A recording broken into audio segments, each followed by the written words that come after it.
नमस्कार, स्वदेश न्यूज के खास प्रोग्राम जनता मांगे जवाब में आप सभी दर्शकों का स्वागत है। आपके साथ मैं हूं एसपी त्रिपाठी। चुनाव आयोग द्वारा सोमवार को राजनीतिक दलों के प्रतिनिधियों को रिमोट इलेक्ट्रॉनिक वोटिंग मशीन यानी ईवीएम आरवीएम का प्रोटोटाइप दिखाया गया।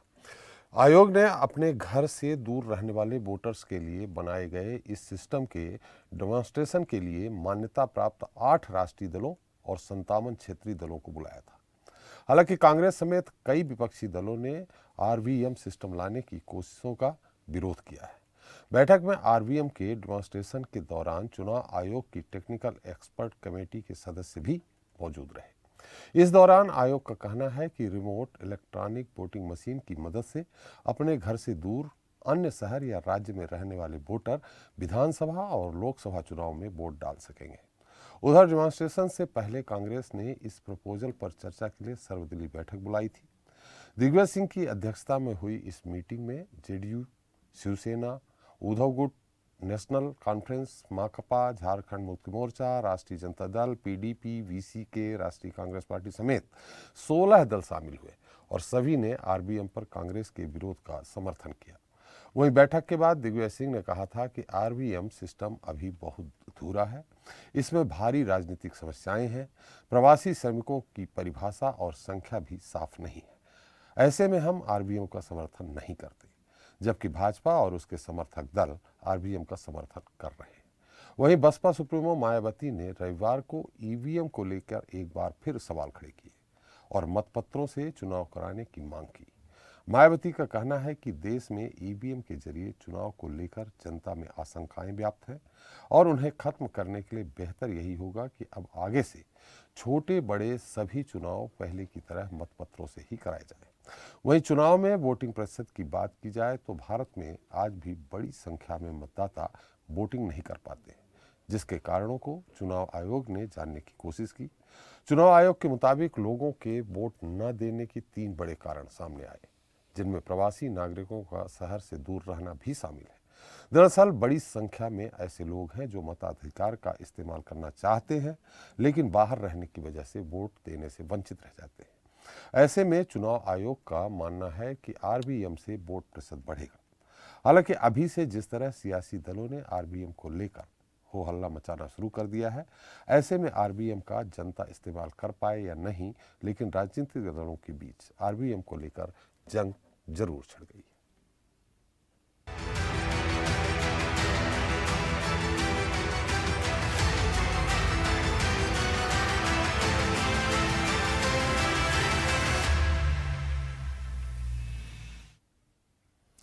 तो किसी भी चुनाव में बहुत से मतदाता ऐसे होते हैं जो नौकरी समेत कई वजहों से मतदान नहीं कर पाते हैं और इन्हीं कमियों को देखते हुए चुनाव आयोग ऐसे मतदाताओं के लिए जो देश के किसी भी हिस्से में हों या नौकरी जैसे कई कारणों की वजह से घर से दूर हों, उनके लिए रिमोट वोटिंग मशीन यानी आरवीएम की सौगात देने वाला है।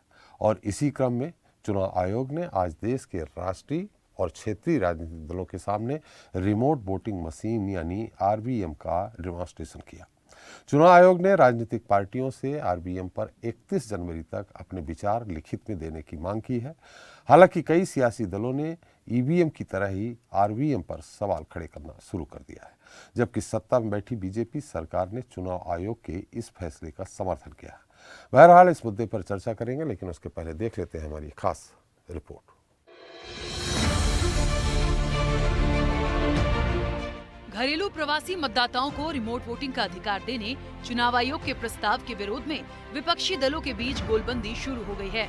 विपक्षी पार्टियों ने इसके विरोध के संकेत पहले ही दे दिए थे, जिसके बाद विपक्षी दल कांग्रेस इसके खिलाफ क्षेत्रीय दलों को साधने में जुट गई है और अब राजद, सपा, झामुमो समेत कई पार्टियों ने आरवीएम पर सवाल उठाए हैं।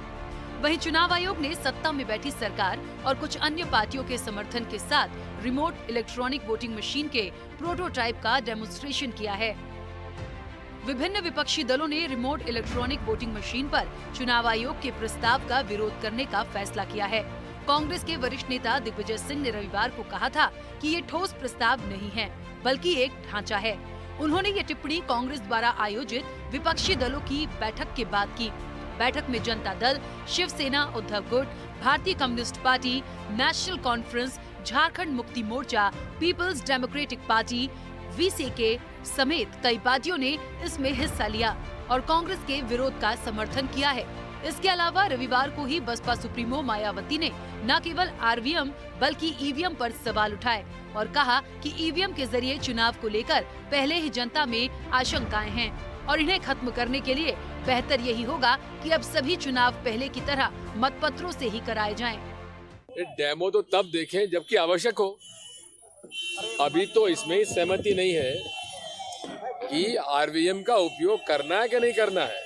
CEC ने इस बात को स्वीकार किया कि हम लोग पहले सबकी सुन लें, उसके बाद डेमो दिखाएं। तो बाय एंड लार्ज आज डेमो नहीं दिखाया जाएगा क्योंकि अधिकांश पॉलिटिकल पार्टीज ने इसका विरोध किया है। किसी भी लोकतंत्र में चुनाव की प्रक्रिया पर कोई शक नहीं होना चाहिए। निष्पक्षता के मामले में 100% भरोसा होना चाहिए। आज पूरे देश में EVM मशीन पर 100% भरोसा लोगों का नहीं है। हमारे कुछ प्रश्न हैं जो हमने रखे आज और उसके बारे में उन्होंने कहा है कि हम इस पे चर्चा करेंगे और अलग से रिस्पॉन्ड करेंगे। जब से BSP बनी है, 14 अप्रैल 1984 को BSP का गठन किया गया था। उसके बाद जब तक चुनाव बैलेट पेपर से होते रहे तो BSP का जो ना तो वोट प्रतिशत कम हुआ है और ना ही BSP का जनाधार हमें कम नजर आया है और हमारी सीटें भी बढ़ी हैं। लेकिन जब से चुनाव बैलेट पेपर के स्थान पर तो मशीन के जरिए जब से हुआ है, तब से हमारा जो वोट प्रतिशत है वो प्रभावित हुआ है और हमारी जो संख्या वो प्रभावित हुआ। तो कुछ ना कुछ गड़बड़ तो जरूर है। यदि ऐसा नहीं था तो जब तक चुनाव बैलेट पेपर से होता रहा तो तब तक तो हमारी पार्टी का हमेशा हर चुनाव में ग्राफ बढ़ा है, सीटें भी बढ़ी हैं। लेकिन जब से EVM से चुनाव होना शुरू हुआ तब से ये सब गड़बड़ हो रहा है। गौरतलब है कि RVM के प्रदर्शन के लिए निर्वाचन आयोग ने 8 राष्ट्रीय दलों और राज्यों के मान्यता प्राप्त 57 दलों के प्रतिनिधियों को आमंत्रित किया था और उनके साथ चर्चा कर रिमोट इलेक्ट्रॉनिक वोटिंग मशीन का डेमोन्स्ट्रेशन भी किया।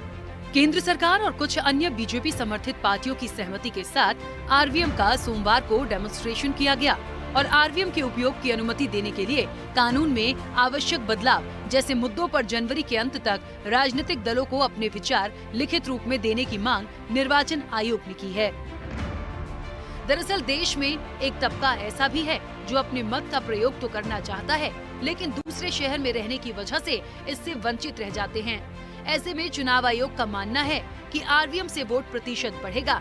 हालांकि अभी से जिस तरह सियासी दलों ने RVM को लेकर हो हल्ला मचाना शुरू कर दिया है, ऐसे में RVM का जनता इस्तेमाल कर पाए या नहीं, लेकिन राजनीतिक दलों के बीच RVM को लेकर जंग जरूर छिड़ गई है। ब्यूरो रिपोर्ट, स्वदेश न्यूज। तो जनता मांगे जवाब में आज के मुद्दे पर चर्चा करने हमारे साथ जुड़ रहे हैं उत्तर प्रदेश से BJP नेता गौरव मिश्रा जी हैं। स्टूडियो मौजूद हैं हमारे साथ कांग्रेस प्रवक्ता फिरोज सिद्दीकी जी मध्य प्रदेश से, उत्तर प्रदेश से ही सपा नेता विवेक पांडे जी हमारे साथ हैं, पश्चिम बंगाल से TMC नेता संजय सरकार जी हैं और बिहार से पटना से JDU के सचिव मनोज लाल दास मनु जी हैं और हमारे साथ हैं राजनीतिक विश्लेषक सत्यप्रकाश शर्मा जी हमारे साथ स्टूडियो मौजूद है। शर्मा जी, पहले आपसे छोटा सा सवाल है कि अगर ये बात आती है कि बहुत सारे लोग वोट नहीं दे पाते हैं, इसलिए रिमोट कंट्रोल के RVM के जरिए वोट अगर डाला जाए तो ये प्रक्रिया सही है या नहीं, जबकि राजनीतिक दल विरोध कर रहे हैं, EVM का भी विरोध कर रहे हैं और इसका भी कर रहे हैं? जी त्रिपाठी जी, देखिए डेमोक्रेसी की स्ट्रेंथन के लिए जितना ज़्यादा टर्नआउट होगा जी वही बेहतर माना जाता है जी। हमारा देश सबसे मजबूत डेमोक्रेटिक देश माना जाता है। ऐसे में अगर इलेक्शन कमीशन कुछ इनोवेशन लाता है तो ये एक अच्छा कदम है, लेकिन उस इनोवेशन की फिजिबिलिटी क्या है? क्या आपने देखा कि पिछले समय में जब से EVM से इलेक्शन शुरू हुए, कुछ पॉलिटिकल पार्टीज को छोड़कर ज़्यादातर पॉलिटिकल पार्टी इसका विरोध करती हैं, क्योंकि इसमें बहुत सारी कमियां भी बताती हैं और वो ये भी कहती हैं कि कई जो एडवांस कंट्रीज हैं उन्होंने इसके प्रयोग को बंद करके बैलेट पेपर से ही पुनः इलेक्शन शुरू किए हैं। यहाँ तक कि आपकी रिपोर्ट में मायावती जी तो ये तलक कह रही हैं कि उन्होंने सीधा सीधा उस पर इतना ठीक ठोक दिया है कि उनका जो वोट कम हुआ है या नंबर ऑफ सीट्स कम हो रहे हैं, उसके पीछे कहीं ना कहीं ईवीएम एक बड़ा कारण है। आपने देखा एक दूसरी चीज भी आई थी, वीवीपीटी जी, वो भी एक इनोवेशन तो था ही, हालांकि उसके लिए कई लोग उसका महत्व समझने लगे हैं और कई दल उससे जो स्लिप निकलती है या जो ट्रेल होता है, ऑडिट ट्रेल, उसको निकालने के साथ अपने को सेटिस्फाइड महसूस करते हैं। एक वो अच्छा प्रयोग है और ये भी प्रयोग वोटर को टर्नआउट को बढ़ाने के लिए एक मजबूत कदम है, लेकिन किसी भी इलेक्ट्रॉनिकी कदम पर आगे जाने से पहले उस देश के लोगों को उसको ऑपरेट करने की स्थिति और जो हमारी सिस्टम है उस सिस्टम की मजबूती, ये इस पर विचार करने से पहले मेरे ख्याल से ये चीज एकदम लागू करना भारत जैसे देश के लिए थोड़ा सा टफ होता है। लेकिन लोकतंत्र की मजबूती के लिए मैं बार बार कह रहा हूं, ऐसे प्रयोग हों जिससे टर्नआउट बढ़ाया जा सके।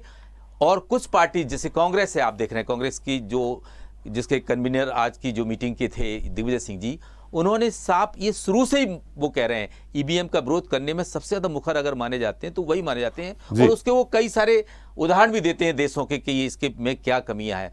और ये अजीबोगरीब स्थिति पैदा हो रही है कि ईवीएम जब से आया है या उसका प्रचलन बढ़ा है, तब से भारतीय जनता पार्टी को ज्यादा सीट्स मिलना या वो पावर में आ रही है, तो हो सकता है कि बीजेपी से जो दूसरी पार्टी है वो इसको एक बड़ा कारण मान के चल रही है। लेकिन नए प्रयोग, नई चीजें, जब दुनिया हाथ में मोबाइल लेकर चल रही है, ऐसी स्थिति में हमें अपने देश की लोकतांत्रिक व्यवस्था को मजबूत करने के लिए कुछ इनोवेशंस तो लाने ही जरूरी होते हैं। लेकिन सबसे पहले ईवीएम का विरोध बीजेपी ने शुरू किया था। गौरव जी, हमारी आवाज सुन रहे हैं आप? मेरी आवाज आ रही है आपको? जी जी आ रही है जी। गौरव जी, ईवीएम का विरोध हो रहा था, फिर उसके बाद अब आरबीआई हमारा 16 दल एक साथ कह रहे हैं कि नहीं होना चाहिए, भाजपा समर्थन कर रही है कि नहीं होना चाहिए जिससे वोट परसेंटेज बढ़े। तो जब राजनीतिक दल संतुष्ट नहीं है तो आरबीएम लाने की क्या आवश्यकता है? देखिए, इसको दो पहलू से समझने की आवश्यकता है त्रिपाठी जी। एक तो जैसा कि अभी पूर्व के वक्ता ने बोला इस बात को कि समय के साथ, तकनीक के साथ हमारा लोकतंत्र स्ट्रेंथन हो, मजबूत हो, सशक्त हो, उस दिशा में इस देश को आगे बढ़ने की आवश्यकता है। जहां मेरी आवाज जी को हो रही है, थोड़ा उसको कम करा दीजिएगा। जी जी जी। और जहां भी वोट ऑफ परसेंटेज कम होते हैं तो वो एक लोकतंत्र के लिए चिंता का विषय होता है। आज पूरा विश्व लोकतांत्रिक दृष्टि से हमारा देश एक मानक के रूप में देखा जाता है, दुनिया का सबसे बड़ा लोकतंत्र है। और पिछले काफी समय से आप देखिए, बल्कि 2014 के बाद लोकतांत्रिक प्रक्रिया में निरंतर सुधार हो रहा है और लोकतांत्रिक दृष्टि से भी भारत सशक्त हो रहा है। ऐसे में आवश्यक हो जाता है कि हमारा इलेक्शन कमीशन नए तकनीक को भी इंप्लीमेंट करे, जिससे लगभग आप मोटे तौर पर देखें, इलेक्शन कमीशन तो 30 करोड़ के आसपास लोगों को बताता है, लेकिन एक मोटा आंकड़ा है कि लगभग 40 से 45 करोड़ लोग विभिन्न प्रदेशों में नौकरी करते हैं या काम करते हैं। तो चुनाव के समय एक बहुत सब्सटेंशियल संख्या होती है ऐसे लोगों की जो वोट देने से वंचित रह जाते हैं। तो यदि उनके लिए अगर व्यवस्था बनती है वोट देने की, तो मुझे लगता है इसका स्वागत करना चाहिए। हाँ, अब इसका दूसरा जो पक्ष है, दूसरा जो पहलू है, वो पॉलिटिकल है, राजनीतिक है। तो विपक्षी दलों को कोई भी इस प्रकार का सुधार या कोई ऐसी व्यवस्था नई लाने की जब बात होती है तो उन्हें अपनी राजनीतिक जमीन खिसकने का भय सताने लगता है। क्योंकि कोई भी चुनाव आप 2014 के बाद से उठा करके देख लीजिए तो ईवीएम पर ठीकरा फोड़ना पहले ही शुरू हो जाता है। यद्यपि बाद में वो चुनाव जब जीत जाते हैं और सरकार भी बना लेते हैं तो उस समय ईवीएम का गाना बंद कर देते हैं, ईवीएम भूल जाते हैं। लेकिन ईवीएम के ऊपर ठीकरा फोड़ने का एक चलन सा विपक्षी दलों में इस देश में रहा है। पिछले किसी भी चुनाव के पैटर्न को उठा करके देख लीजिए, जीएसटी का विरोध हो या फिर digital transaction. Gaurav ji, EVM का विरोध शुरुआत में आपने ही किया था, शुरुआत में बीजेपी ने किया था। हम किसी चीज का विरोध करते हैं तो तकनीकी आधार पर करते हैं, उसको राजनीतिक लाभ और हानि के आधार पर नहीं करते। देश किससे मजबूत होगा, देश किस तरीके से आगे बढ़ेगा दुनिया की प्रतिस्पर्धा में, वो हमारे लिए मानक होता है, वो हमारे लिए लक्ष्य होता है। लेकिन विपक्ष जो अपनी जमीन तलाश रहा है, जो अपने अस्तित्व के लिए जूझ रहा है, वो हर चीज में शंका और भय की दृष्टि से चलता है। यही कारण है कि डोकलाम में जब विवाद होता है तो राहुल गांधी जी रात में चोरी से जाते हैं चीनी राजदूत से मिलने के लिए और कहते हैं कि नहीं, ऐसी कोई घटना ही नहीं हुई, और उसका खुलासा चीन के अखबार में होता है, चीन के राष्ट्रीय मुखपत्र में होता है कि हाँ मिलने गए थे। तो कम से कम विपक्षी दलों को, जिससे देश मजबूत हो, उस दिशा में आगे बढ़ते हुए, समर्थन करते हुए कभी नहीं देखा गया। और तब आज कैसे देखा जा सकता है? आज ये जो पहल हो रही है, पूरा देश एक है और हर प्रदेश में लोग जा रहे हैं। आज वन नेशन की थ्योरी चल रही है, लगातार हमारा देश उत्तर से दक्षिण, पूरब से पश्चिम एक होता चला जा रहा है। तो ऐसे में हर व्यक्ति के सामने एक तकनीक के आधार पर अगर सुविधा उपलब्ध है तो उसका मुझे लगता है कि स्वागत करना चाहिए। इसमें विरोध जैसी कोई बात नहीं। हाँ, कोई तकनीकी खामी आपको समझ में आती है, कुछ प्रश्न ऐसे उठते हैं तो चुनाव आयोग उसका, इलेक्शन कमीशन उसका समाधान निकालेगा। चलिए, हम निकालना किसी पॉलिटिकल पार्टी का नहीं है। जी, हम आपसे बात कर लेंगे। फिर हम आपसे ये जानना चाहेंगे, फिर से आएंगे कि आपने तकनीकी कारणों से विरोध किया है, अब वो तकनीकी कारण नहीं बचे हैं क्या? हम आपके पास आएंगे। फिरोज जी, सबसे पहले कांग्रेस ने ही विरोध किया है, हालांकि अभी सभी सहयोगी दल जो उनके हैं, जो आपके साथ राहुल जी इकट्ठा करने का प्रयास कर रहे हैं कि सभी विपक्ष एक हो जाए, सबने विरोध किया है। तो एक तो सफलता आपको मिली कि 16 दल आपके साथ आए आपके विरोध में। क्यों विरोध कर रहे हैं इसका? देखिए, किसी भी चीज़ की, जब दिग्विजय सिंह जी ने कहा ना कि ये निष्पक्ष कैसे होगा जी, अभी तो ईवीएम ही निष्पक्ष नहीं है जी, और जब ईवीएम निष्पक्ष नहीं है उसके बाद आप आरबीएम ले आए। अच्छा, जो वोटर है दूर दराज बैठ के वोट डाल रहा है, तो क्या राजनीतिक दल या उसका जो प्रत्याशी है उसकी पहुंच उस तक है? ये कैसे पता कि उसकी पहुंच जो है, प्रत्याशी, मैं चुनाव लड़ रहा हूँ भोपाल से, और भोपाल का कोई व्यक्ति जो है केरल में बैठा है, तो मैं उस तक अपनी पहुंच कैसे बनाऊंगा जी? पहले तो सवाल ये है, और नहीं बना पाया, मैं अपनी बात नहीं कह पाया, तो ये जरूरी कि ये कैसे मान लिया जाए कि वो किसी प्रभाव में नहीं आके स्वतंत्र रूप से वोट दे लेगा? कई सारे प्रश्न हैं। बीजेपी कैसे प्रभाव में ले लेगी अगर उसको भी नहीं मालूम है? देखिए, बीजेपी के साथ ये दिक्कत है कि वो मोदी जी ने कह दिया कि उनने कहा कि अब भाजपा में रहना है तो मोदी मोदी कहना है, और बिल्ली ले गई ऊंट उठा के तो हाँ जी कहना है। तो ये भारतीय जनता पार्टी के साथ दिक्कत है। नोटबंदी आया, उन्होंने कहा अरे जिस तरीके से कांग्रेस जो है आतंकवादियों के साथ हो गई है, और काले धन के विरोध में 1 रुपया काला धन नहीं आया। जीएसटी, ये बच्चे भी लिख के इतना नहीं मिटाते जितना जीएसटी को मिटा लिया आपने, पूरी इकोनॉमी को बिठाल दिया। तो ये भारतीय जनता पार्टी की खराबी है। दूसरी, आरबीएम पे बात कर लें। आपने कहा अगर आरबीएम केरल में बैठा भोपाल का व्यक्ति है तो बीजेपी के लिए भी वो वोट डाल सकता है, आपके लिए भी डाल सकता है। यही तो बात दिक्कत है ना कि निष्पक्षता कैसे हुई उसकी। पहली चीज, जब मेरी अप्रोच ही उस वोटर तक नहीं है, मैं अपनी बात ही उस तक नहीं कह पाया, तो फिर ये कैसे मान लिया जाए कि वो जो मेरा वोटर है वो जो है मुद्दे के आधार पर वोट करेगा? सवाल तो यही है ना। पहला तो दोनों के लिए है, उनके नहीं, लिए है, भले ही किसी के लिए भी हो जी, लेकिन वोट डालना है तो वोट मुद्दों के आधार पर दिया जाता है, और वोटर अपनी लोकतंत्र में पसंद नापसंद मुद्दों के आधार पर करता है। तो पहला तो टेक्निकल रीजन यही है जी। और अभी जो ईवीएम है, ईवीएम खुद ही जो है कटघरे में है, तो ये कैसे मान लिया जाए कि आरबीएम जो है वो निष्पक्ष हो जाएगा? 274 प्रकरण चल रहे हैं सुप्रीम कोर्ट में इस बात के लिए कि लोग वोट डले थे कम और मशीन ने गिन दिए ज्यादा। ये 274 सीटों के प्रकरण चल रहे हैं जी। मैं मिश्रा जी, मैं इधर उधर की बात नहीं करता। और ये आपको ये और बता दूं मैं कि ईवीएम हो या आरबीएम हो, जो भी है, जब आपका ईमेल हैक हो जाता है, आपका मोबाइल हैक हो जाता है, तो ईवीएम भी हैक हो जाती है। उसमें इंटरनेट नहीं है। ये तो इलेक्शन कमीशन बोलता है, हाँ ठीक है, और इलेक्शन कमिश्नर ऐसा आदमी है जिसको सुप्रीम कोर्ट नोटिस दे के बुला चुका कि हमको दिखाओ फाइल, ये आदमी को कैसे बना दिया, आज इस्तीफा कराया, दूसरे दिन इसको सीईसी बना दिया।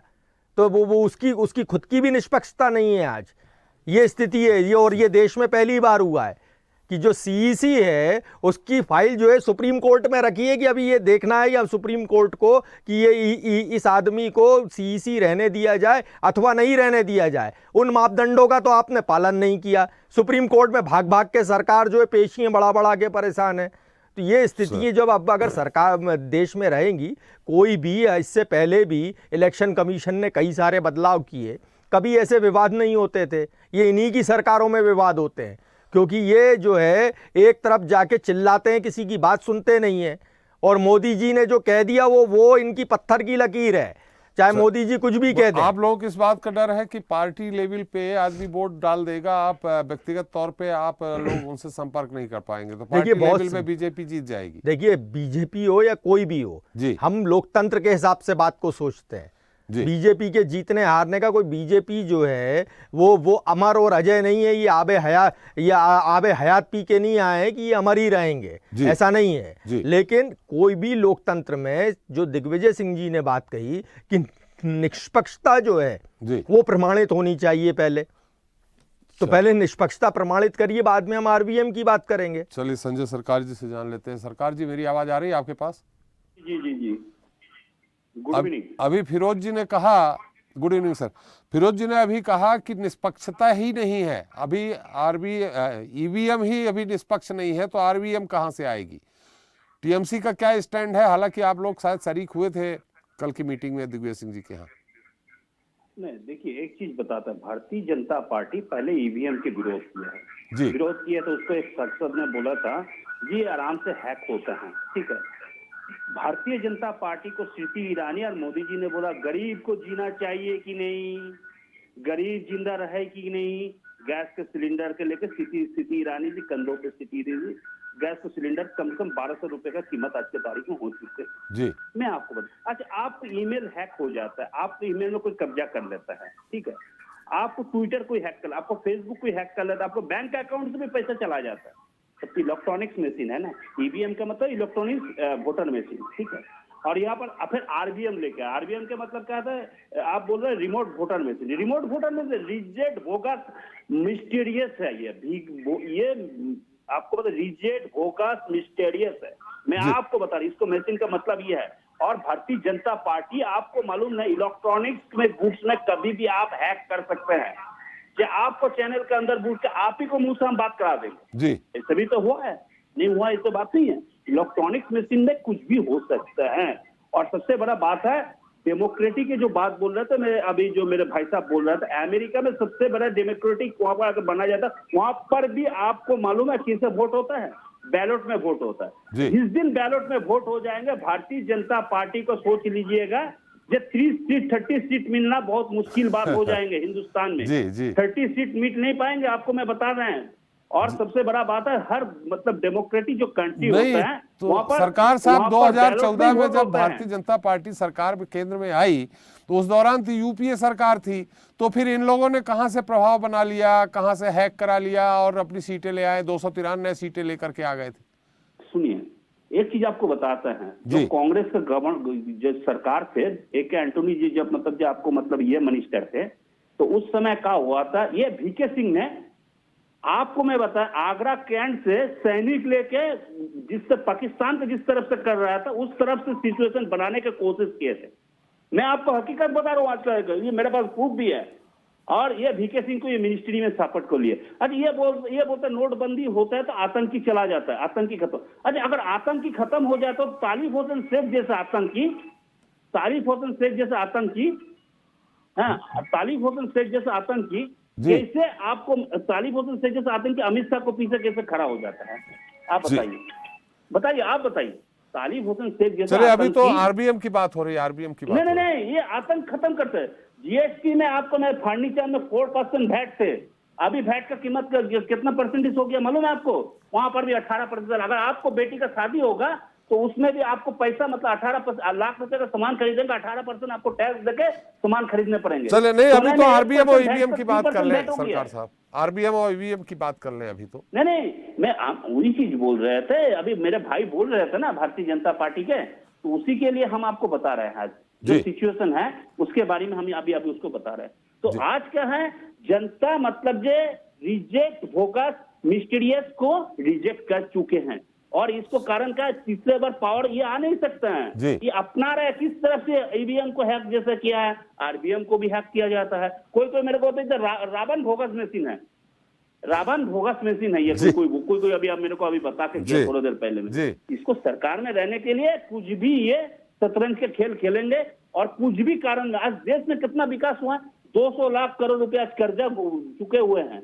मैं आपको बता रहा है, आज आतंकी अगर चला जाएंगे नोटबंदी के कारण में, तो तारिक हुसैन शेख जैसे भयानक लश्करी तैयबा को जो अमित शाह को पीछे कश्मीर में कैसे खड़ा हो गया था, आप बताइए मुझे। जी सरकार साहब, हम एक बार मनोहर लाल जी से भी जान लेते हैं, मनोज लाल जी से, मनु जी से।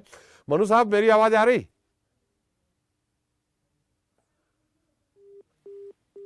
लगता है उनके पास हम पहुंच नहीं पा रहे हैं। हमारे साथ विवेक पांडे हैं, सपा नेता हैं, सपा प्रवक्ता हैं उत्तर प्रदेश के। विवेक जी, मेरी आवाज आ रही है आपको? जी, आपकी आवाज आ रही है। जी विवेक जी, आप भी विरोध कर रहे हैं पूरी तरह से? देखिए, पहले तो पूरे मंच को, सम्मानित पहले जितने भी उपस्थित है सभी को मैं प्रणाम करता हूं और अनुमोदन के साथ अपनी बातों को रखने की अभिव्यक्ति चाहूंगा। आपको इस बात को समझना पड़ेगा कि ईवीएम का विरोध हो क्यों रहा है, और ईवीएम के पक्षधर भी लोग हैं। England, France, Germany, Netherlands, America जैसे विकसित राष्ट्र जहां ईवीएम बैन है, आप उनकी आर्थिक उन्नति, डेमोक्रेटिक स्ट्रक्चर, उनका जो इकोनॉमिकल स्ट्रक्चर है, इंडस्ट्रियल ग्रोथ, उसकी कंपैरिजन जहां ईवीएम इस्तेमाल होती है, जैसे Brazil, Philippines, Bhutan, Nepal, Namibia ऐसे देशों से करते हैं, तो आप कहीं ना कहीं इसमें आंकड़ों के आधार पे, संख्यात्मक आंकड़ों के आधार पे बहुत एक लंबा कहीं ना कहीं एक गैप मिलेगा आपको, जिससे ये स्पष्ट होता है कि कहीं ना कहीं जहां ईवीएम का प्रयोग हो रहा है वहां लोकतंत्र पूरी तरह से प्रभावी नहीं है, पहली बात। दूसरी बात पे आता हूँ जी, आप अगर बात करते हैं तो लगभग विश्व के 31-32 देशों में ईवीएम पूरी तरीके से स्टडी करने के बाद 4 ऐसे देश हैं जहां पे अभी भी ईवीएम का पूरा इस्तेमाल हो रहा है, 5 ऐसे हैं जहां पायलट प्रोजेक्ट के रूप में चल रहा है, और 3 देशों में बंद है। 11 देशों में पायलट प्रोजेक्ट पे चल रहा था, लेकिन उसको बंद करने की ओर कवायद चल रही है। इसी केस में सबसे बड़ी बात, रिपब्लिक ऑफ आयरलैंड 2009 में ईवीएम पे रोक लगा देती है। सुप्रीम कोर्ट ऑफ जर्मनी 2009 में सुप्रीम कोर्ट ने भी इसको अवैध करार दे दिया, क्योंकि ये लोकतंत्र के मानकों के अनुकूल नहीं पाया गया। अब जिस मुद्दे पे आज हम विषय पे बात कर रहे हैं, जो कि विषयांतर की दिशा में दौड़ रहा था, सबसे पहले तो ये स्पष्ट करने की आवश्यकता है कि ये जो सुविधा जिसपे बात हो रही है आरबीएम, ये परप्रांतीय या ऐसे लोग जो कि देश को छोड़ करके बाहर बसे हुए हैं, उनसे मतदान करने का उनको अधिकार देने की बात हो रही है जी। इस परिधि में सबसे पहले तो सरकार ये स्पष्ट करे, हमारे एनआरआई सेक्टर में, एनआरआई सेगमेंट में लगभग 1.80 करोड़ के आसपास ऐसे भारतीय नागरिक है जो दूसरे देशों में बसे हुए हैं, लेकिन ये 1.80 करोड़ वो आंकड़ा है जो पंजीकृत आंकड़ा है, जिनके पासपोर्ट बाकायदा वेरीफाइड है एम्बेसी में, जिनकी डिटेल्स है जी। लेकिन वहां जाने के बाद जो उनके परिवारों की वृद्धि हुई, जो उनकी सिटीजनशिप ड्यूल, कई तो ऐसे हैं जिनके पास ड्यूल ट्रिपल सिटीजनशिप भी है, यहाँ भी वो नागरिक है और विदेशों में भी नागरिक है जी। तो ऐसे स्तर पे अगर आप देखते हैं तो क्या आप इसको एक निष्पक्ष लोकतंत्र की परिधि में, दायरे में देखेंगे? नहीं, ये संभवतः ये अंतरराज्यीय है, अंतर देश नहीं है। मैं अंतरराज्यीय पे चलिए आता हूँ, चलिए मैं अंतरराज्यीय पे ही आ जाता हूँ जी। अगर बात उत्तर प्रदेश की कर ले, ऐसे परप्रांतीय जो कि महाराष्ट्र में बसे हैं, हिमाचल में बसे हैं, दिल्ली में बसे हैं, बैंगलोर में बसे हैं, लेकिन मैं बड़ी स्पष्टता से आपको बता दूं, उसमें भी आपको ऐसे लोग मिल जाएंगे जो वहां भी राशन कार्ड लेके बैठे हैं, उत्तर प्रदेश में भी अपना आधार कार्ड और ये सब बनवा के बैठे हुए हैं। मतलब एक व्यक्ति के पास 2-2 आधार कार्ड है, एक व्यक्ति के पास 2-2 राशन कार्ड है, वो महाराष्ट्र की भी सब्सिडी का पूरा बेनिफिट ले रहा है, उत्तर प्रदेश आता है तो उत्तर प्रदेश में क्योंकि उसकी पैतृक संपत्ति है, यहाँ का भी पूरा बेनिफिट और पूरा लाभ ले रहा है। लेकिन सबसे बड़ी बात है, जब तक आप इसको संख्यात्मक रूप से छान करके अलग नहीं देखेंगे, आपको यही नहीं पता कि अभी आपके पास परप्रांतीय आंकड़ों की संख्यात्मक रूप से कितनी नागरिकता है, जो कि उत्तर प्रदेश के ही नागरिक अभी भी रह करके दूसरे राज्यों में निवास कर रहे हैं या वहां पे व्यापार कर रहे हैं। उससे बड़ी बात, आप जिस स्ट्रक्चर की बात कर रहे हैं वो स्ट्रक्चर, क्या मैं तो जिम्मेदारी से ये पूछना चाहूंगा, क्या उत्तर प्रदेश पुलिस के जवान जो कि दूसरे जिलों में पोस्टेड हैं, उत्तर प्रदेश के वो सैनिक जो कि सरहद पे पोस्टेड है, क्या निष्पक्ष रूप से उनको मतदान का अधिकार कभी मिला? उत्तर प्रदेश पुलिस का तो मैं आपको बखूबी बता दूं, क्योंकि मेरी कई जवानों से बात होती है, उत्तर प्रदेश पुलिस में एसपी या कप्तान सबकी आईडी मंगवा लेता है। एसपी कप्तान आईडी मंगवा करके जिसके ऊपर जिस राजनीतिक दल को निर्देशित रहता है उसकी एक तरफा वोटिंग करवा दी जाती है, और इस आधार पे मुझे नहीं लगता कि ये लोकतंत्र के नहीं थी, सारी चीजें हैं पांडे जी। तो आप 2014 में आप चुनाव जीते थे जी 13 में, जी। तो ईवीएम में ही जीते थे, और फिर अगर यही था तो फिर हार क्यों गए 17 में? क्योंकि आपकी सरकार थी, एसपी कप्तान। मैं तो इस मंच पे ये सवाल उठाना चाहता हूँ, क्या 2014 में एम्स का सर्वर हैक हुआ था? क्या 2014 के पहले हमारे देश के प्रतिष्ठित संस्थानों के सर्वर कभी हैक हुए थे, जिनकी खबरें कोशिश करती है सरकार की लीक न की जाए? सबसे बड़ी बात आपको समझनी पड़ेगी, जब आप जमीन पे बैठ के, पृथ्वी पे बैठ करके आप चांद पे अपना सैटेलाइट ऑपरेट कर सकते हैं, तो ऐसी कौन सी मैनमेड वस्तु है जिसको आप हैक नहीं कर सकते? जी भाई, जब टेक्नोलॉजी की बात होगी, मैं बड़ी जिम्मेदारी से छोटी बात करूंगा, जी देसी भाषा की, जब आप जमीन पे बैठ करके आसमान को संचालित कर रहे हैं, तो आपको लगता है कि कोई भी ऐसी चीज, वस्तु, कोई भी ऐसी यथा वस्तु बची है जो कि मनुष्य के नियंत्रण के बाहर हो चुकी है? खासकर जब बात टेक्नोलॉजी की होगी। बात ईवीएम की नहीं है, बात है कहीं ना कहीं जो चुनाव आयोग है उसने अपनी विश्वसनीयता खोई है। कैसे खोई है? उत्तर प्रदेश में जब निकाय चुनाव से पूर्ववर्ती में कई ऐसे प्रकरण भाई समाजवादी पार्टी की, जैसे महिला कार्यकर्ताओं का चीरहरण हुआ, सड़कों पे हुआ, चुनाव आयोग मौन रहा। चुनाव आयोग ने जिम्मेदार अधिकारियों पे कोई कार्रवाई नहीं की, ना प्रत्याशी जो कि देखे गए साक्षात कैमरों के, आप लोगों के कैमरों के सामने से, उनके ऊपर कोई कार्रवाई की। तो मुझे लगता है ये तो उदाहरण मात्र मैंने आपको दिया केवल, और ऐसी बहुत सारे उदाहरण देखे सोशल मीडिया से लेकर के हर जगह आप ही के कैमरे के माध्यम से सार्वजनिक है, जिसके बाद ये लगता है कि चुनाव आयोग सबसे पहले तो अपनी विश्वसनीयता तय करे, क्योंकि लोकतंत्र में सबसे बड़ी होती है जनभावना। मैं आपकी भावना की राजनीति करने वाले जनभावना की अगर बात करेंगे तो पहले तो उनको अपना रुख करना पड़ेगा। विवेक जी फिरोज जी कुछ कहना चाह रहे हैं। विवेक जी, मैं आप ही की बात को और आगे जोड़ दूं। मध्य प्रदेश के भिंड के अटेर में वीवीपैट ट्रायल मशीन जो थी, वो जो भी बटन दबा रहे थे वो भाजपा की स्लिप निकाल रही थी। उसमें वहां के जो कलेक्टर थे लैया राजा टी, उनको चार्जशीट मिली। आज तक चुनाव आयोग ये नहीं बता पाया कि ये मशीन में क्या गड़बड़ी थी जिस वजह से ये हुआ है, और ये बाकायदा पत्रकारों के सामने पत्रकारों ने कैद की। चलिए फिरोज जी, एक बार मनु जी के पास जाएंगे। मनु जी, मेरी आवाज आ रही है आपको? जी, मेरी बात पूरी नहीं हुई। जी पांडे जी, हम फिर से आ जाएंगे, थोड़ा सा काफी देर से मनु जी इंतजार कर रहे हैं। मनु जी, मेरी आवाज आ रही है आपको? हाँ, आपकी आवाज आ रही है सर। मेरी आवाज? हाँ, आपकी भी आ रही है। हम इसके पहले भी आपके पास आए थे, लेकिन तकनीकी कारणों से हम आपसे जुड़ नहीं पाए। हाँ, हो गया था। जी मनु जी, अगर आप सवाल उठा रहे हैं ईवीएम पे, आरवीएम पे तो आप ने विरोध किया है, लेकिन लगातार आप हर जीत कैसे रहे हैं? जेडीयू की लगातार सरकार बिहार में बन रही है, अभी तक बनती आई है, तो फिर कैसे जीत रहे हैं अगर ईवीएम गड़बड़ है? त्रिपाठी जी, देखिए, ये जीत और हार का मसला नहीं है जी। अभी के स्थिति में जो जा रहा है जी, चुनाव आयोग ने कोई प्रयोग कर रहा है, हम उस प्रयोग का विरोध नहीं कर रहे हैं, लेकिन आखिर जब ईवीएम का विरोध भाजपा ने सबसे पहले की जी, तो उनके प्रतिनिधि का कहना है कि वो टेक्निकल रूप से उसका विरोध कर रहे थे। तो टेक्निकल वो जब करेंगे तो टेक्निकल विरोध हो जाएगा, दूसरा कोई चीज का विरोध करेगा तो वो राजनीतिक विरोध हो जाएगा। आप हमें बताएं कि बिहार में 243 विधानसभा का चुनाव है जी। और कितने लोग, कोई भोपाल में रह रहे हैं, कोई इंदौर में रह रहे हैं, कोई उमरगांव में रह रहे हैं, कोई नागपुर में रह रहे हैं, तो क्या चुनाव आयोग सभी जगहों पर डिस्ट्रिक्ट टाउन में 243 विधानसभा के उम्मीदवार के लिए क्या वहाँ वो जो आरबीएम जो आप कर रहे हैं उसको लगाएगी क्या? वो तो संभव है ही नहीं। यहाँ पंचायत का चुनाव हो रहा है और उसमें लोग बाहर हैं, तो क्या एक चुनाव के लिए ये चीज काम करेगा क्या? ये विधानसभा लोकसभा के लिए है, विधानसभा लोकसभा के लिए है। क्यों लोकसभा के लिए है? किसी देश की जनता को केवल एकमात्र यही अधिकार है कि वो लोकसभा के चुनाव में वोटिंग करेगा, विधानसभा के चुनाव में वोटिंग नहीं करेगा। विधानसभा लोकसभा दोनों के लिए है। कैसे हो पाएगा? आप ये बताइए ना। हमारा एक भाई देहरादून में है, एक भाई मेरा उमर गांव में है, एक भाई मेरा दूसरे जगह है, तो क्या हर डिस्ट्रिक्ट टाउन में बिहार के 243 विधानसभा का लग जाएगा क्या?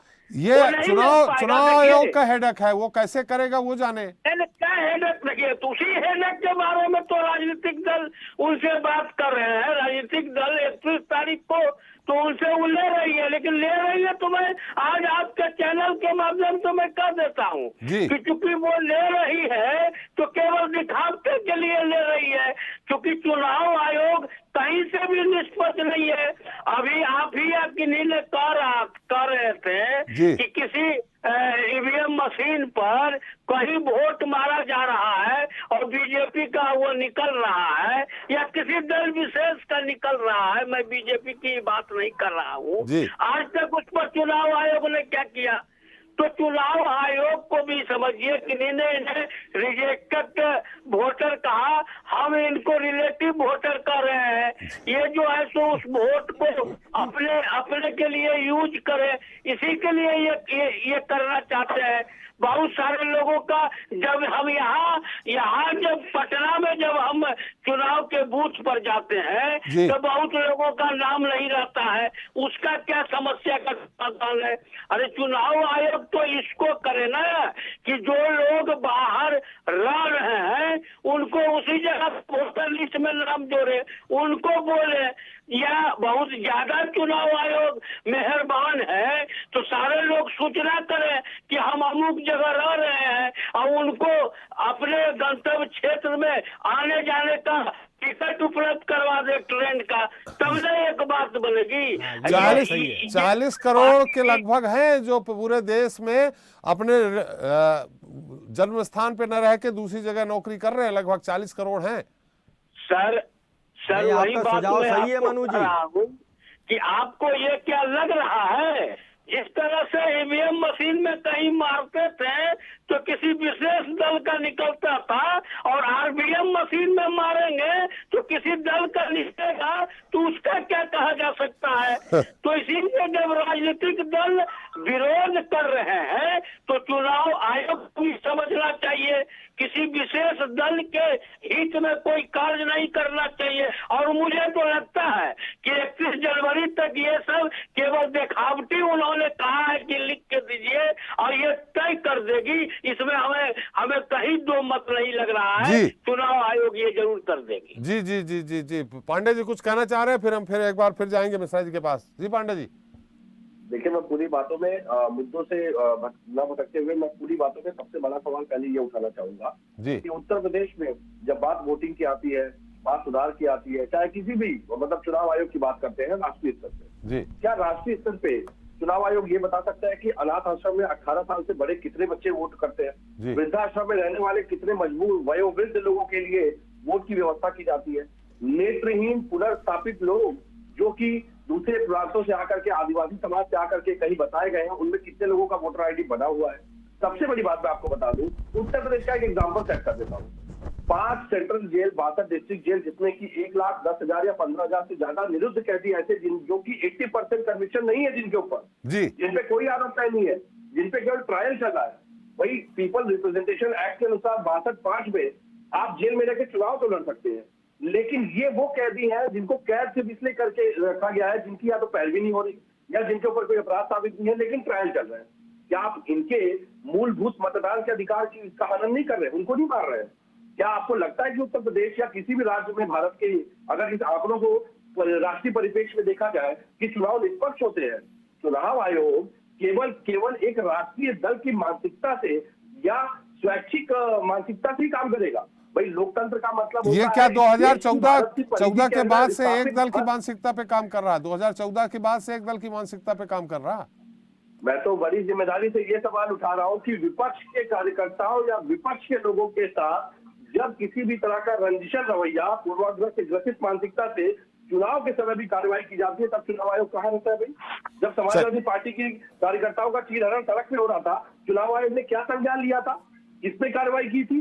और छोड़ दीजिए ना, समाजवादी पार्टी तो विपक्ष है, भाई वहां तो एसपी को थप्पड़ तक पड़ गया। क्या नामांकन रद्द कर दिया चुनाव आयोग ने? कठोरता दिखाते हुए। जी नहीं, तो मुझे लगता है पहले चुनाव आयोग अपनी स्थिति को स्पष्ट करे। हमारे देश में बहुत सारी ऐसी चीजें जो कि प्रदेशों की परिधि के अंदर। चल पांडे जी बहुत सारे सवाल आ गए, स्पष्ट नहीं करा पा रहा है। बहुत सारे सवाल आ गए, उसका उत्तर ले ले मिश्रा जी से, नहीं तो इतने सवाल आपने कर दिए कि भूल जाएंगे। मिश्रा जी उत्तर देना चाहेंगे सारे विपक्षी दलों का? हाँ, निश्चित रूप से। देखिए, इन लोगों के सबके प्रश्न जो है और सबके संशय बहुत समान है, और वो समान जो शंका है इनकी वो सिर्फ भय है और कुछ नहीं है। और किसका भय है? जनता का भय है। देखिए, इसके तकनीकी पक्ष को ये लोग भली भांति जानते नहीं है, पहले तो इसका अध्ययन नहीं किया है। आधा अधूरी जानकारी से बोलना उचित नहीं होता है। किस तरीके से ये आरवीएम सेटअप किया जा रहा है और किस तकनीक से इसको विकसित किया गया है, भारत की 2 प्रतिष्ठित कंपनियों ने इसको विकसित किया है, और एक मशीन 72 कॉन्स्टिट्यूएंसी को कैटर कर सकती है। इसके अलावे वहां पे रिटर्निंग ऑफिसर जो है उस क्षेत्र में रहने वाले लोग उसको रिपोर्ट करेंगे, उसका बाकायदा डेटाबेस बनेगा, और फिर जाकर के वो लोग वोट करेंगे। और लगभग 45 करोड़, लगभग 37% आबादी जो है वो दूसरे प्रदेशों में रहती है। करवा नहीं पा रहे हैं आप वोट पांडे जी एक मिनट। लैंडस्लाइड विक्ट्री, जब टीएमसी लैंडस्लाइड विक्ट्री पश्चिम बंगाल में लाती है तो क्या उस समय उसने ईवीएम को हैक किया था? मैं ये पूछना चाहता हूँ। जब पंजाब में लैंडस्लाइड विक्ट्री आम आदमी पार्टी करती है तो क्या ईवीएम को हैक किया था? आज ईवीएम पे तमाम सारे प्रश्न इसलिए ये लोग उठाते हैं क्योंकि इन्हें पता है, ये भयग्रस्त है, डरे हुए हैं बुरी तरह से। इस वजह से इनको लगता है कि सारा ठीकरा ईवीएम पे होने से पहले। पांडे जी आप अपनी बात रख रहे थे तो मिश्रा जी सुन रहे थे, आप बात सुन लें। आधार विहीन बातों को करना, मुझे लगता है कि जनता ज्यादा जागरूक है। ये डिजिटल माध्यम से ही हम आप बैठे हुए हैं। आज जो टीवी पे हम लोग बहस कर रहे हैं ये भी माध्यम डिजिटल ही है। तो क्या इसको हटा दिया जाए? क्या ये करप्टेड सिस्टम है? क्या हम आप नहीं बोल रहे हैं, कोई और बोल रहा है? ऐसा नहीं है, कोई तीसरे चौथे ग्रह से आकर के टीवी पे डिबेट नहीं कर रहा है। ये तकनीक के माध्यम से ये चीजें मजबूत हुई हैं, तो इसका अगर लाभ लोकतंत्र को मजबूत करने में किया जा सकता है तो करना चाहिए। भारतीय जनता पार्टी हमेशा से इसकी पक्षधर रही है, और चुनाव आयोग निष्पक्ष तरीके से लगातार बहुत मेहनत कर रहा है, काम कर रहा है, और उस प्रक्रिया में जो भी नए सुधार किए जा सकते हैं उसमें आगे बढ़ रहा है। लेकिन विपक्ष को कोई एक मुद्दा चाहिए जिस पर कि वो एक हो सके, कम से कम कमरे में बैठ करके रणनीति बना सके। तो यही मुद्दा मिल गया। दरअसल आधार नहीं है, जनता विपक्ष के साथ नहीं है, इसलिए ये स्थिति उत्पन्न हो रही है। अन्यथा इसके तकनीक पक्ष पर डिस्कस करना चाहिए। इनको 2-4-10 पॉइंट बनाना चाहिए कि उसमें क्या खामी है वो ये बताएं। कृषि कानूनों पर खामी नहीं बता पाए, लेकिन वितंडा करते रहे। अपने चुनाव के मैनिफेस्टो तक में उन्हीं चीजों को लेकर के चुनाव में गए, ये चुनाव लड़े और विरोध करने के लिए सिर्फ विरोध करना शुरू कर दिए। तो देश का कैसे नुकसान हो, किसानों का कैसे नुकसान हो, विकास के पथ पर देश आगे बढ़ न सके, उसमें कहां ये रोड़ा लगा सकते हैं, उस दिशा में विपक्षी काम करते हैं। और आज भी वही चाल चरित्र देखा जा रहा है। त्रिपाठी जी वो बहुत साफ इस बहस में भी समझ में आ रहा है। मिश्रा जी, फिरोज जी कुछ सवाल आपसे करना चाह रहे हैं। मिश्रा जी एक किताब लिखी थी जीवीएल नरसिम्हा, जो आपके राज्यसभा सांसद है, डेमोक्रेसी ऑन रिस्क ईवीएम। तो उन्होंने वो किताब वापस कर ली, अभी भी है वो चलन में है? वो है या सुनिए तो आपने उनके ज्ञान का उनको इतना इनाम दिया। पूरे कनाडा को मिला दीजिए तो जो आबादी है उससे ज्यादा आबादी भारत में रहती है। अरे मैं तो आपसे ये पूछ रहा हूँ, ईवीएम की बात पूछ रहा हूँ श्रीमान, मैं ईवीएम की बात पूछ रहा हूँ। किसी की 1 करोड़ है, किसी की 2 करोड़ है। अरे श्रीमान, ईवीएम की बात पूछ रहा हूँ मैं। और दूसरी बात ये है कि जो देश हमसे लाख दर्जे आगे हैं टेक्नोलॉजी में, हमसे 20 साल टेक्नोलॉजी में आगे चल रहे हैं, वो कोई ईवीएम इस्तेमाल नहीं करते। नीदरलैंड्स ने 2006 में जब शिकायतें आई तो उन्होंने ईवीएम को बंद कर दिया। फ्रांस का राष्ट्रपति जो था वो अभी है ना बैलेट पेपर से ही चुना गया। तो ये स्थितियां अगर हैं, अब सुन लीजिए, उत्तर सुन लीजिए। और मुझे ये बताइए एक चीज और, एक सवाल और साथ में। अरे एक सवाल और भाई, एक सवाल और। देखिए पूरे देश में हाथी का बटन दबाओ, साइकिल दबाओ, पंजा दबाओ, झाड़ू दबाओ, निकलता फूल ही है कमल ये का। कहाँ ये वो उस समय आप बता दीजिए मुझे। भिंड में वो मशीन को चेक किया अरे जा रहा ये पूरे था, देश में ही निकला है। आप यूपी में पूछ लीजिए कितने उदाहरण है, टीएमसी के बैठे उनसे पूछ लीजिए, आप है ना बिहार का पूछ लीजिए। आज तक समय कम है भाई, रुकिए तो आज तक हमको ये नहीं पता चला कि ये गड़बड़ी होती क्यों है। और एक सवाल है कि आपने ऐसा कैसा इलेक्शन कमिश्नर चुना है कि लोग कहते हैं ये मोदी जी का टिफिन लेके चलता था, और सुप्रीम कोर्ट ने उसको नोटिस देके उसकी फाइल तलब कर रखी है। तो हम आपकी विश्वसनीयता तो खुद आप भंग कर रहे हैं लोगों के सामने, और हम जनता की बात ना उठाएं, विपक्षी दल तो करेंगे क्या? सवाल आ गए हैं। आपके नेता तो सेना के अध्यक्ष को अरे आप अपने मोदी जी की मिश्रा जी एक मिनट, मिश्रा जी फिरोज जी एक मिनट, मिश्रा जी सरकार साहब भी कोई सवाल उठा रहे हैं, हम उत्तर दोनों, वो आपका शत्रु है। मिश्रा जी सरकार साहब, अरे भैया जी आप फिरोज जी एक कहानी मिनट, मत सुनाया करो, मुद्दों पे जवाब दिया करिए। फिरोज जी, मिश्रा जी एक मिनट, सरकार साहब, लोकतंत्र नहीं है मिश्रा जी हम आपके पास फिर आ रहे हैं, हम एक सवाल, अध्यक्ष को उठा के फेंका गया, पूरा देश जानता है। चलिए, और वो लोकतंत्र की ठेकेदारी ले तो समझ में नहीं आता है। Mishra ji, one man army, Samajwadi Party one man army, Gaurav ji एक आदमी के पीछे, गौरव जी एक मिनट, आपका उत्तर आ गया है, आपका उत्तर आ गया गौरव जी। मजबूत होता देख ही नहीं सकता। चलिए, तंत्र को मजबूत करने वाले, अरे आप धारा प्रवाह जरूर बोल रहे हैं, लेकिन पॉइंट में आइए, पॉइंट में आइए, इनको ईवीएम भी पर बिंदु पे आइए, बिंदु पे। इसी बात का जवाब नहीं है इनके पास, इसी बात का चले जवाब नहीं है। चले फिरोज जी एक मिनट, सरकार साहब जी, सरकार साहब जी, मैं एक चीज कहना चाहता हूँ, भारतीय जनता पार्टी के जो भाई बोला, जो बंगाल में लैंडस्लाइड विक्ट्री तृणमूल कांग्रेस को मिला है। अच्छा, आपको मालूम है माइग्रेंट बाढ़ आता है, मतलब पंछी आता है, माइग्रेंट लेबर मतलब जो मजदूर होता है, माइग्रेंट लीडर भी बंगाल में भारतीय जनता पार्टी में आ चुके थे। ठीक है, तो मैं आपको एक डिस्ट्रिक्ट एक नमूना बताता है, दक्षिण 24 परगना डिस्ट्रिक्ट, जहां पर 13,480 बूथ था, जहां पर भारतीय जनता पार्टी को 4,325 वोट। गौरव जी सुन तो लीजिए, गौरव जी सुन तो लीजिए,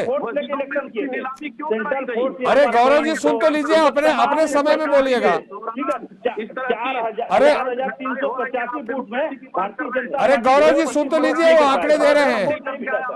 10 वोट नहीं मिला था जी, 10 वोट उसको नहीं मिला था। फिर से संजय जी फिर से बोलिए, सरकार साहब फिर से बताइए। बारे में बताता हूं मैं आपको जी, इनको जानकारी होना चाहिए।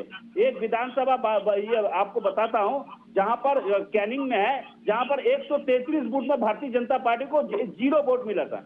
133 बूथ में 0 वोट मिला था। और दूसरे नंबर जो ये है जहां पर हम नहीं जीता था, IMF जीता था। अरे गौरव जी आप इंतजार तो कर लीजिए, ऐसे भारतीय जनता पार्टी को 0 वोट, अरे इंतजार तो कर लीजिए भाई। मैं आपको हकीकत बताता हूँ कि हम लोग ग्रास रूट लेवल में पॉलिटिक्स करके आते हैं ना, तो अभी भी हम लोग ग्रास रूट लेवल में पॉलिटिक्स करके हम लोग चलते हैं, सब खबर रहता है। तो भारतीय जनता पार्टी को उस स्थिति में बंगाल में 200 का नारा लगाया था, 200 का नारा। अरे तो ईवीएम पे बात करिए, अभी उनकी ठीक है 200 नहीं पाए। ईवीएम पे बात करता हूँ, इन लोग टोटल सेंट्रल फोर्स से लेकर सब कुछ लगा दिया था। और चुनाव का 2 दिन पहले मैं आपको बता, 17 तारीख को वोट था मेरा कंस्टिट्यूंसी में। सीआरपी मेरे सीने में 15 तारीख को आके सीआरपी बोला अगर बाहर निकलोगे तो गोली से धूम देंगे। इनके सीआरपी, इनके लीडर को बात में आता, तो भी हम उस विधानसभा में दमदम में 27,314 वोट से जीते थे। नहीं तो फिर आप जीत गए, तो फिर ईवीएम में सवाल कहाँ उठ रहा? लीडर आया, माइग्रेंट लीडर आते जाते रहा, ये बंगाल में कहा है इसको नहीं। संजय जी विषय पे आए, आप जीत गए ना, तो मतलब ईवीएम में गड़बड़ी नहीं थी, आप जीत रहे थे। नहीं, यहाँ हम करने नहीं देते ना, मॉक टेस्ट से लेके इलेक्शन लास्ट तक हम लोग यहाँ पर बूथ में करा रहा। जो जहां पर ईवीएम जहां पर रखा गया था, वहां पर हम लोग का कार्यकर्ता 3 शिफ्ट में ड्यूटी किया है। ये आके पीछे से चिप लगाने दे या सेंट्रल फोर्स जहां खोलने का कोशिश किया, वहां हम लोग विरोध किया है। हम तो 24 घंटे वहां ड्यूटी दिए, क्यों? हमको कैडर है ना, 78,309 बूथ में मेरा कैडर है। ये तो इनको 78,803 बूथ में इनको कैडर क्या है, इनके एजेंट देने का औकात नहीं है बंगाल में, औकात नहीं है इनको। चलिए संजय जी एक बार फिर हम मनु जी के मकानों की नीलामी हो रही है मस्जिदों में। नीलामी तो दूसरे मुद्दे पे भटक गए, विषय से अलग हट गए हम लोग। सरकार साहब मिश्रा जी विषय से अलग हो गए, विषय में आइए, विषय में आइए, विषय से अलग हो गए हैं आप। नहीं 29,80,000 करोड़ रुपया बैंक से जो लोन लिया है अदानी, उसको रिटर्न। अरे ये ईवीएम और आरबीएम सब मामला नहीं है, ये फिर अपन दूसरे मुद्दे पे चले जाएंगे, विकास के मुद्दे पे उस पर अलग से बैठेंगे। जी। मनु जी जी देखिए, मेरा ये कहना है जी कि अभी आपने भी बताया कि किसी एक जगह पर कहीं पर वोट मारा जा रहा था तो उसको विशेष दल के पक्ष में जा रहा था। उस पर तो हमारे भाजपा के प्रतिनिधि कुछ कह ही नहीं पा रहे हैं कि ऐसा हुआ है कि नहीं। देखिए, टेक्निकल रूप में कहीं ही नहीं, अधिक गलतियां होती है, इसको कौन रोक सकता है। आज तक तो बैंक में लोगों के पैसे गायब हो जा रहे हैं, इसको तो यहाँ पर ये रोक नहीं पाए। अभी जो ईसी है अभी हमारे, जिन पर सुप्रीम कोर्ट ने भी कहा, उसके बावजूद भी उनको बनाने की क्या थी। देखिए, चुनाव आयोग निष्पक्ष होना चाहिए और अभी चुनाव आयोग जो ये कर रहे हैं तो अभी मैं बता रहा हूँ हर जगह का स्थिति होगा। पटना में अभी मात्र 32% मेयर के चुनाव में वोटिंग हुई है, बाकी लोग नहीं गए। तो क्यों नहीं गए? अब कारण है कि लगभग 20 से 25% लोगों का उस पर फोटो किन्हीं का है, कोई लड़का है तो लड़की का फोटो है, वहां जाइए तो उनको वोट नहीं देने जा रहा है। किसी का बाप का नाम बेटे के नाम में तब्दील हो गया है, बेटे के नाम बाप के नाम में तब्दील हो गया है। मैं तो चुनौती देता हूँ, भारतीय जनता पार्टी अपने तमाम जिला कार्यालयों में केवल इतने ही नोटिस दे दे कि चुनाव में वोट में अगर किन्हीं का गलती है तो आकर यहाँ पर जमा करें, सुधार देंगे। तो इनके पास जगह नहीं बचेगा। जितने लोगों के साथ चुनाव आयोग गलतियां कर रही है उसको सुधारने के लिए उनके पास समय नहीं है। किसी बूथ पर किसी को बैठा दिए, जी हमको वोट में नाम लिखाना है, वही तो प्रयोग कर रहा है चुनाव आयोग। मनु जी, कहेंगे कि आप बगल वाले सब लोग वोट डाल लें, वोट प्रतिशत बढ़ जाए, यही तो प्रयोग कर रहा है चुनाव आयोग। कराना है, हम अपना प्रूफ आपको दे रहे हैं तो आप हमारे नाम दर्ज कीजिएगा। हम अगल बगल में किसको जाके पकड़ने के लिए मनु जी वही तो चुनाव सुधार करने का प्रयास कर रहा है चुनाव आयोग। जरूरत है आरवीएम, टीवीएम, फीवीएम इसकी कोई जरूरत नहीं है। लेकिन मैं आपको बता देता हूँ त्रिपाठी जी, फिर कभी हम लोग मिलेंगे, वो 31 तारीख तक सभी लोगों से ले ले, लेकिन इनके दिमाग में आ गया है ये मुख्य कानून 6 यहाँ चल रहा है और ये जरूर इस चीज को किसी के भी विरोध का ये कोई नहीं देखेंगे। और आप सुनिएगा कि ये आरबीएम लागू हो गया और उसमें जितना वोट मिला सारे वोट भाजपा को मिले। चलिए मिश्रा जी, बहुत संक्षेप में मिश्रा जी, अगर मान्यता प्राप्त 8 दलों में से राष्ट्रीय चलिए क्षेत्रीय छोड़ देते हैं, 8 दलों में से अगर ज्यादा दल ये कह रहे हैं कि आरबीएम नहीं लागू होना चाहिए तो बहुमत का समर्थन होना चाहिए, बहुमत के तहत लागू होना चाहिए। नहीं, इसमें त्रिपाठी जी देखिए, बहुमत का कोई प्रश्न ही नहीं उठता। इसमें तकनीकी पक्ष बताना पड़ेगा, उन्हें अपनी तकनीकी प्रश्नों को रखना पड़ेगा चुनाव आयोग के सामने। अरे चुनाव आयोग अपना तकनीकी पक्ष नहीं रख पाया, हम क्या रखेंगे उसमें? चुनाव आयोग बताएगी वो कैसे निष्पक्ष है। करेगा, इनके विरोध करने से कोई राजनीतिक मंच नहीं है चुनाव आयोग, वो स्वायत्त संस्था है, अपने तरीके से काम करती है। अरे वो स्वायत्त थी ना, अब कहाँ है? इनके विरोध करके और एक सड़क पे मार्च निकालने मात्र से विपक्षी एकता जिंदाबाद नहीं होगी। जिंदाबाद तब होगा, लोकतंत्र तब मजबूत होगा जब चुनाव आयोग स्वतंत्र तरीके से काम करेगा। इनके दबाव में काम नहीं करेगा चुनाव आयोग। इनके अपने दलों में तो लोकतंत्र है नहीं, अपने दलों कैसे सारी पारिवारिक आरबीएम की बात कर लें, पार्टियां हैं, वंशवादी पार्टियां हैं। मतलब मिट्टू अच्छा काम कर रहा है, अच्छा है, बस नया चुनाव आयोग मोदी जी का मिट्टू है, मिट्टू अच्छा काम कर रहा है, मतलब बढ़िया।